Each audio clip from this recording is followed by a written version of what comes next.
Asa's reform. 2 Chronicles chapter 16 and 15.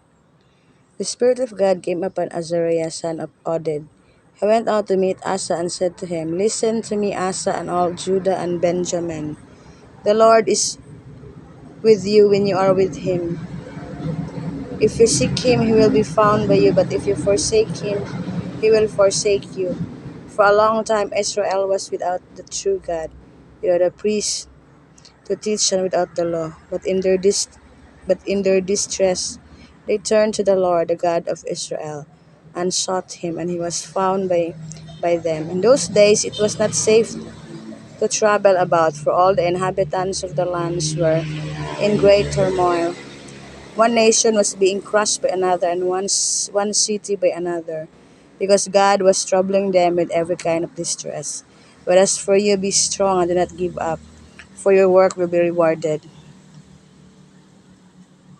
When Asa heard these words and the prophecy of Azariah son of Oded the prophet, he took courage. He removed the detestable idols from the whole land of Judah and Benjamin, and from the towns he had captured in the hills of Ephraim. He repaired the altar of the Lord that was in front of the portico of the Lord's temple. Then he assembled all Judah and Benjamin and the people from Ephraim, Manasseh, and Simeon who had settled among them. For large numbers had come over to him from Israel when they saw that the Lord his God was with him. They assembled at Jerusalem in the 3rd month of the 15th year of Asa's reign. At the time they sacrificed to the Lord 700 head of cattle and 7,000 sheep and goats from the plunder they had brought back. They entered into a covenant to seek the Lord, the God of their fathers, with all their heart and soul. All who would not seek the Lord, the God of Israel, were to be put to death, whether small or great, man or woman. They took an oath to the Lord with loud acclamation, with shouting and with trumpet and horns. All Judah rejoiced about the oath, because they had sworn it wholeheartedly. They sought God eagerly, and he was found by them. So the Lord gave them rest on every side. King Asa also deposed his grandmother Maacah from her position as queen mother, because she had made a repulsive Asherah pole. Asa cut the pole down, broke it up, and burned it in the Kidron Valley.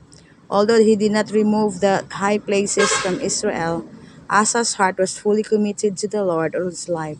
He brought into the temple of God the silver and gold and the articles that he and his father had dedicated. There was no more war until the 35th year of Asa's reign.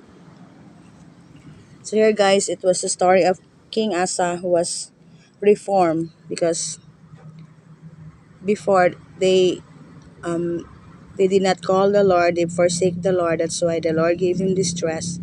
And Asa listened to what Azariah the son of Oded said to him, that to really go back to the Lord, ask forgiveness, and follow the Lord's commands. So Asa did what Azariah had told him, and his life was changed, and he now he went back to worship the Lord, not to other gods, but only the Lord. And he became successful under all the people of Judah and Benjamin. So here guys, we must always forget the Lord, but always to really uh, ask the name of the Lord, and always pray to the Lord.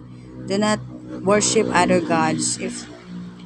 If the time that we we sin against the Lord, we will all experience how bad our lives are, and we are very distressed, and our lives are empty. But the Lord gave us chances to really go back to Him, like King Asa, and to reform our lives, to really call on the Lord and follow His commands. So right now, if you are really far away from the Lord, do not hesitate to call on the Lord, so that the Lord will hear from you and answer all your prayers, and your lives will be reformed. And also, you will be successful in your lives. So enjoy your love with the Lord and your journey with the Lord. Do not ever go back to worship other gods rather than the Lord, so that you will not have a bad life, but only a beautiful and so much blessings will come to your lives. Thank you so much for listening. God bless.